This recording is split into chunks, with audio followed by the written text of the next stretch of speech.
ಒಬ್ಬ ಕರಪೆಟ್ಟರು ನಿಮ್ಮ ಜಾಯಿಂಟಲ್ಲಿ ಲಟಿಗೆ ತೆಗೆದಾಗ ನಿಮಗೆ ಏನಾಗುತ್ತೆ ಅಂತ ಕೇಳ್ತಾರೆ.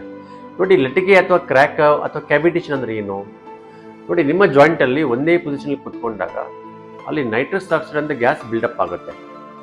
ಸೊ ನಾವು ಒಂದು ಥರ್ಸ್ಟ್ HVL ಅಂತ ಕರಿತೀವಿ, high velocity low amplitude thirst ಅಂತ ಮಾಡಿದಾಗ ಅಲ್ಲಿ ಗ್ಯಾಸ್ ಸಡನ್ ಎಕ್ಸ್ಪೋಸ್ ಆಗುತ್ತೆ, ಹೊರಗಡೆ ಬರುತ್ತೆ.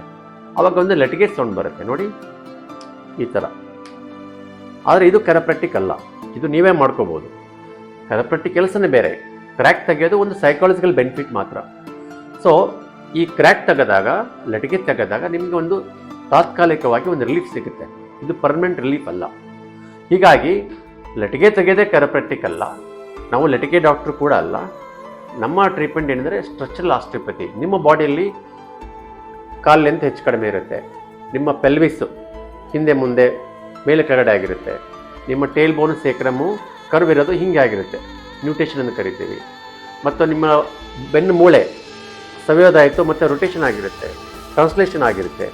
ಇದೆಲ್ಲವನ್ನು ನಾವು ಸರಿ ಮಾಡ್ತೇವೆ. ಲಟಿಗೆ ಬರಬೇಕಂತ ಏನಿಲ್ಲ. ಸೊ ಇದು ನಮ್ಮ ಕೆಲಸ.